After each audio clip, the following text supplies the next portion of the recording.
Sveiki, mėlėja. Šiandieną esame prie Alytaus, ties Radžiūnais. Šiandien toks oras, miglotas, rūkanotas, neaišku, koks, tokia net ir nuotaika persiduoda ir neaišku, koks bus Neries ir Nemuno likimas. Būtent čia ir esam prie šitų riedulių ištrauktų iš Nemuno. Kai kas šitus riedulius vadina sąnašom, o kuo apskritai šitie darbai, kurie jau atlikti Nemune, yra reikšmingi mūsų Nemunui ir visai Nemuno ekosistemai. Šiandieną pasikalbėsime su Vilniaus universiteto gyvybės mokslų centro docentu Algirdu Kaupiniu. Sveiki, Algirdai. Labą dieną. Taip, mes esam čia prie Nemuno, ties Radžiūnais, už mūsų nugarų didžiuliai rieduliai. Papasakokit, galbūt jūs daugiau susipažinęs, kokie čia buvo atlikti darbai. Tai, kaip matote, didžiuliai akmenys yra ištraukti, tai vadinami rieduliai. Tai iš tikrųjų, ką mes matome krante, tai galima sakyti, kad yra palaidota viena iš rėvų šitoje vietoje. Tai šitie akmenys yra, kaip ir galima sakyti, palaidotos rėvos antkapis. Tai iš esmės rėva, kuri buvo per visą Nemuną, dabar yra štai šitam krante išpilta prie kranto ir dalis yra ant kranto, rėvos sulyginta. O koks poveikis visai ekosistemai būtų, pašalinus tą vieną rėvą Nemune? Tai rėvų reikšmė iš tikrųjų Nemunui yra labai didžiulė. Labą dieną. Sveiki. Labą dieną. Sakykit, su suderinti filmavimu. O su kuo reikėjo suderinti? Su savim. Su savim suderinti, ne? Per privačią teritoriją, kokius turi teisę eiti. 5 metrai. Kur atėjot? Pakrantė. Pakrantė atėjo? Taip.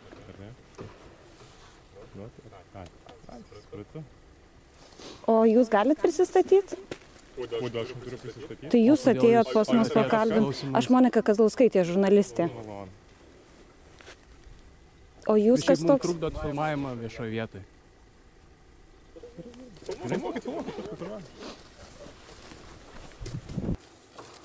Taip, tai Algirdai, kaip kalbėjom, koks poveikis tai ekosistemai galėtų būti?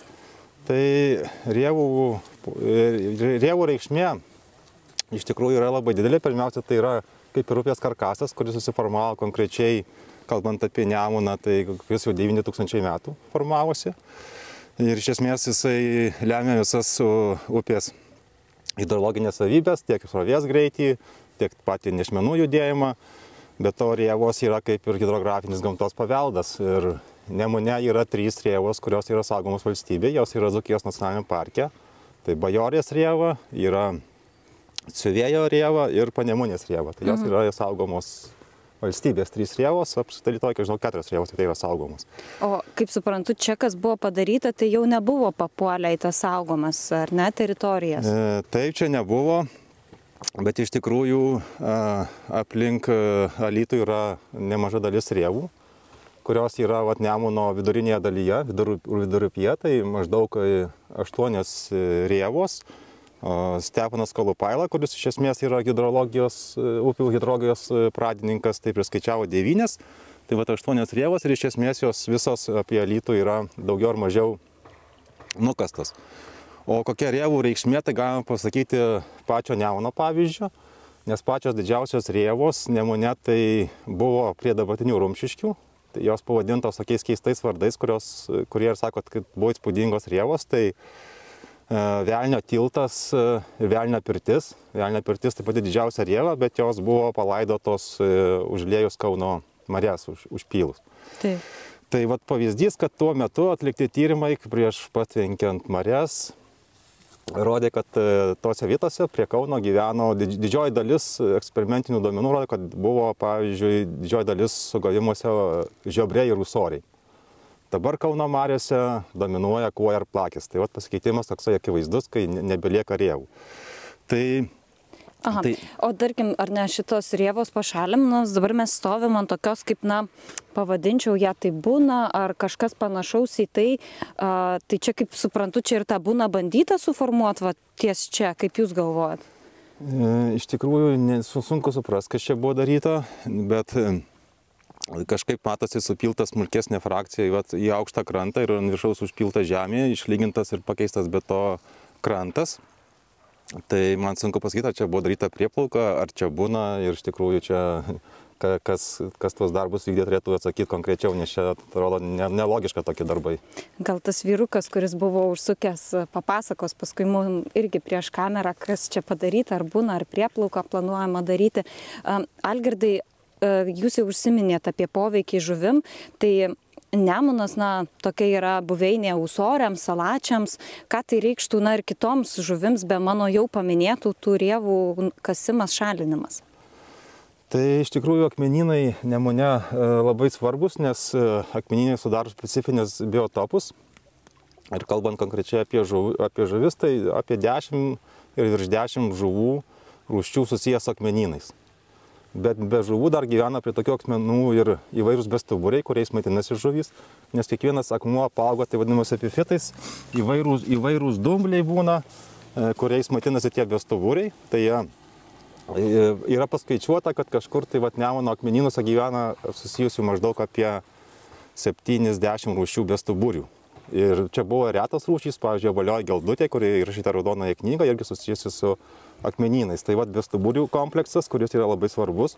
Ir iš tikrųjų kiekvienas tas akmuo yra tarsi laikina buveinė arba pastovi buveinė daugeliui rūšių. Nes aš nuo vaikystės, kadangi Nemune žvejoju, tai puikiai žinau, kad geriausia žuvis ras prie akmens, už akmens arba šalia akmens. Paprastai vientisoji srovė lygioje nesilaiko pastovi jokios žuvys, net tie patys ūsoriai. Jie vagoje retai būna ir jie dažniausiai būna akmenynuose. Tokiuose akmenynuose, kurie praleidžia didžiausią savo laiką, o kur tokia mažesnė frakcija, žvyras, žvirždas, tai jie tose neršia. Tai čia realiai galima sakyti sunaikintas ir tas neršinės buveinės, ir tos pastovios buveinės, kur ūsoriai, salačiai, šapalai, tos stambesnės žuvys laikosi, bet kaip minėjau, dar yra kitos žuvys. Plius nors čia dabar lašišos nemigruoja šlakiai, bet prie Nemuno rėvų, ypatingai Dzūkijos nacionaliniam parke, gyvena rėvose bent jau šaltų periodų ir kiršliai. Taip pat atplaukia ir upėtakiai iš intakių, tai čia irgi yra lašišinių žuvų, galima sakyti, šitose rėvose. Ir visos kitos smulkesnės žuvys - srovinė aukšlė, strepetys, gružlys, vėgėlė. Kaip minėjau, maždaug apie 10 žuvų rūšių yra tiesiogiai susijusios su akmenynais ir jam be abejo bus didesnis ar mažesnis poveikis. Kalbant apie patį Nemuno tvarkymo projektą, kai buvo viešoje erdvėje užsiminta, kad ir Nemuno aukštupį norima pritaikyti navigacijai, laivybai. Kokios jūsų paties buvo pirmos mintys išgirdus tokį sumanymą? Iš tikrųjų, aš neįsivaizdavau, kad tokio masto darbai bus vykdomi, tai aš kaip ir žiūrėjau, netgi pozityviai iš pat pradžių, nes atrodė, kad plauks Nemunu kažkoks tai laivas, laivelis, tai tikrųjų nieko blogo, nes ir taip plaukioja. Kas nori, tais Nemunu plaukioja, tiek nerim plaukioja ir laivyba nėra uždrausta. Tik tai reiktų atskirti laivybą, plaukiojimą upėm ir upių kasimą. Nes iš tikrųjų reiktų taikyti ne upės prie laivų, bet laivus prie upių. Dabar tos galimybės tikrai yra ir manau, kad čia tikrai, kadangi čia bus tik tai vis tiek rekreacinė laivyba, tai tų laivų, kuriais galėtų plaukti turistai arba šiaip žmonės, kurie domisi gamta, tai manau be problemų pagaminti tokius, kurie praplauktų be tokio žvėriško kasimo. Bet, pavyzdžiui, tie patys akmenys, nes dažnai vartomos tos savokos valymas, gilinimas, tai vis dėlto, jeigu čia mes jau matom tos riedulius ar ne, ir galima manyti, kad jie ištraukti iš Nemuno, tai vis dėlto tai yra ar valymas, ar gilinimas jau Nemuno? Tai dėl to matyti ir čia kyla problemos, kai neaišku, kai nedaroma poveikio aplinkai vertinamas, tai viskas sulyginama tai, kad tai yra valymas. Ir valymas Nemuno nešmenų, bet kaip patys supranta, tokio dydžio akmenys, sveriantys kelius šimtus kilogramų, jų Nemunas tikrai neneša. Juos kažkada tai stūmė ledynas. Prieš 10 000 metų galbūt jie atkeliauja iš Skandinavijos šitie rieduliai ir vėliau Nemunas, kaip po truputį graužiasi savo vagą, tai tie rieduliai atsiveria ir jie formuoja tas pačias rėvas, lenkščius akmenuotus. Tai čia natūrali upės istorija. Bet šiaip, daug kas, net irgi pasiskaitau tos komentarus socialiniuose tinkluose ar po straipsniai žiniasklaidoje, kad, kas čia tokio, atrodytų tie laivai plauks ir kodėl mes nieko neleidžiam, kad kitose šalyse ta laivyba tarsi vyksta, viskas gerai, o mes kažkokie neprogresyvūs ir nenorim tos laivybos, nei Nemuno aukštupyje, nei Neryje. Tai, kokie būtų jūsų pamąstymai dėl to? Tai aš irgi vėlgi pasikartosiu, kad nelabai suprantu, kodėl čia kalbam apie tą laivybą, kad ji draudžiama ar kažkaip. Tai laivyba niekada nebuvo draudžiama ir kas norėjo čia ir plaukiojo, ir Nemunu, ir Nerimi. Bet nebūtina lyginti visų upių su Nemunu ar Nerimi, nes visos upės yra skirtingos ir unikalios. Tai čia keista, kai lyginame, kad upė Reinas ar Nemunas ir ten turi vykti laivyba. Be abejo, Reine bus intensyvesnė laivyba nei Nemune. O jūs, kadangi žinau, nuo Alytaus krašto pats esat, kokius laivus pats matydavo dažniausiai plaukiojančius Nemunu? Ar tai plokščiadugniai laivai, ar kažkokie galbūt jau didesnė grimzlė? Didesnių laivų niekad nesu matęs plaukiojančių. Plokščiadugniai dažniausiai tokie, ar ne? Ir kalbant apie tolimesnius darbus, kiek žinau, ir toliau, ir jūs buvot nufilmavęs, Nemunas irgi yra šiek tiek kastas, tai kas ten yra atlikta, ką pamatėt? Ir ties kur tie darbai atlikti?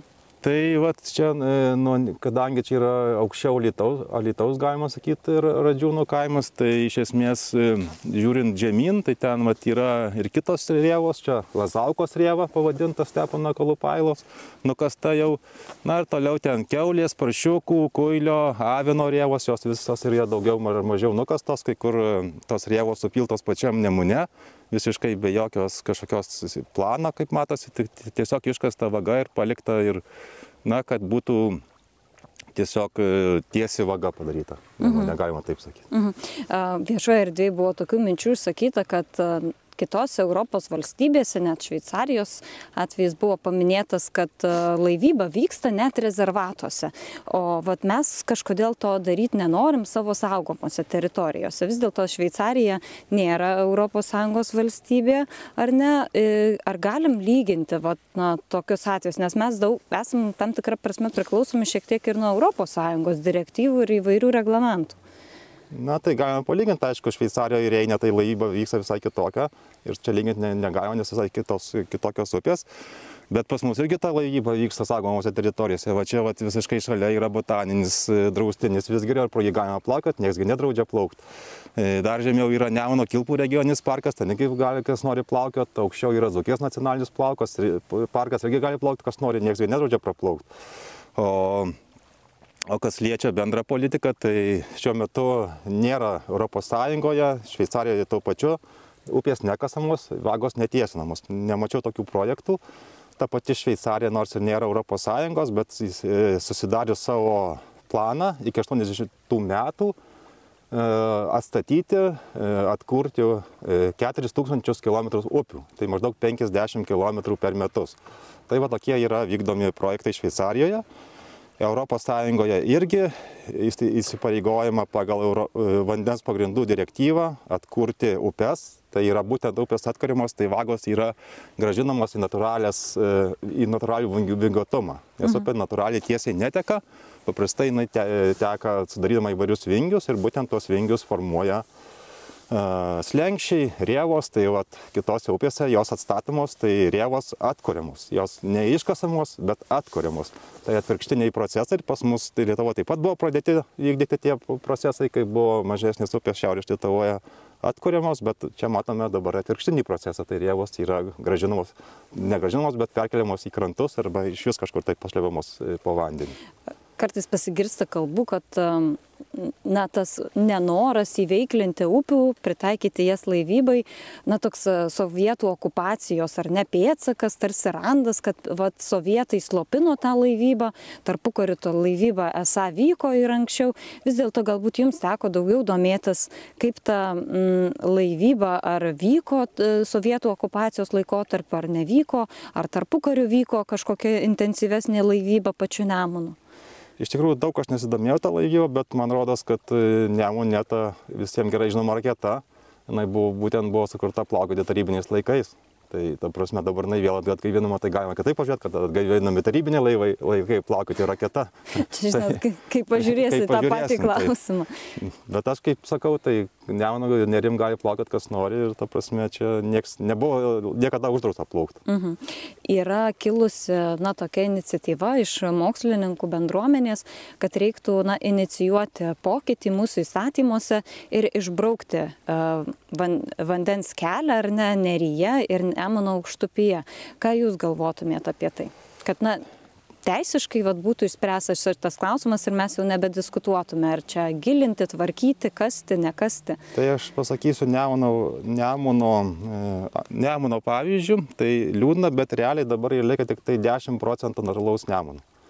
Tai yra būtent nuo... Mūsų teritorijoje, Lietuvos teritorijoje turite. Nuo Radžiūnų, sakykime taip, dabar lieka iki Liškiavos. Visur kitur jisai pakeistas, iškastas. Žemiau Kauno tai pastatytas laivakelis su būnomis, 500 būnų, kas irgi iš esmės sugadino Nemuno ekosistemą. Užtvanka yra. Užtvankos poveikis jaučiasi praktiškai iki Prienų. Tai dabar visas Alytus nukastas, tai mums liko 40 km iki Liškiavos, 10% natūralaus Nemuno. Tame tarpe, šitam ruože yra maždaug likusios 50 rėvų, tas ne 50% rėvų, tai maždaug apie 14 visų rėvų likusių Nemune, kaip minėjau, jų 3 yra saugomos valstybių. Tai viskas, ką mes turim su likusio natūralaus Nemuno. Tai be abejo, šitą dalį reikia išbraukti, kad būtų bent tokia dalis 10% natūralaus Nemuno. Nerija, suprantam, irgi taip pat reiktų. Jeigu pritaikytume Nemuno aukštupį intensyvesniai laivybai, kaip Nemuno žemupyje, tai tas pats ar ne likimas būtų su žuvų ištekliais, ar ne? Kaip ir dabar turim. Aš manau, kad čia nebus Nemuno vidurupyje, jeigu sakykim taip, tos intensyvios laivybos, čia bus tik tai rekreacinė laivybė, turistinė laivyba, tai didelio poveikio, manau, pati laivyba neturės. Aišku, pati laivyba, intensyvi laivyba turi vienareikšmiškai neigiamą poveikį visoms ekosistemos, bet kaip minėjau, jeigu jinai yra labai intensyvi, aš nemanau, kad jinai čia tokia bus, nes tiesiog nebus poreikio. Ir pabaigai, dabar esam Nemuno aukštupio teritorijoje, kiek iš viso bendrai paėmus, jūs pavardėjo tai viena, tai kita rieva, kiek apskritai tokių rievų čia tam Nemuno aukštupyje yra, kurios kelia iššūkius, pavadinkim, tiems, kurie nori praplaukti čia savo kateriais? Tai rievų iš viso yra suskaičiuota didesnių 21 rieva nuo Druskininkų. Tai dabar, kaip minėjau, 8 nukastas, tai liko, reiškia, 13. Matematika paprasta. Ačiū Jums labai, kad žiūrėjot. Ačiū ir Jums, mėly žiūrovai, už kameros. Gal irgi norit trumpą komentarą papasakot, kokie čia darbai atlikti? Ateikit. Kviečiam, ateikit. Viskas gerai. Gal galit pasakyti, ar čia būna suformuota yra? Čia vandens kelių direkcijos darbai atlikti, ar ne? Bet kodėl jie sako, kad jie, ta prasme, čia darbų nevykdė krante, tai mes suprantam, kad čia jų iškastas gruntas. Kaip mes galėjom tą padaryti? Ne, tai aš irgi sakau, čia tai. Sutvarkėm, kas matot padaryta, nes jeigu kaip jūs išjungit kameras, nenoriu prie kamerų čia. Tai gerai, tai mes tuomet užbaigsim epizodą, dar noriu atsisveikinti su gerbiamais klausytojais. Ačiū Jums, kad buvot kartu, ačiū labai Algirdai ir Jums, kad tokiam, sakyčiau, nestandartiniam sąlygom sutikot su mumis pasikalbėti. Noriu paprašyti Jūsų, kad paspaustumėt patinka, parašytumėt komentarą ir, žinoma, pasidalintumėt su savo draugais šiuo vaizdo įrašu. Ačiū, kad buvot kartu ir iki malonaus.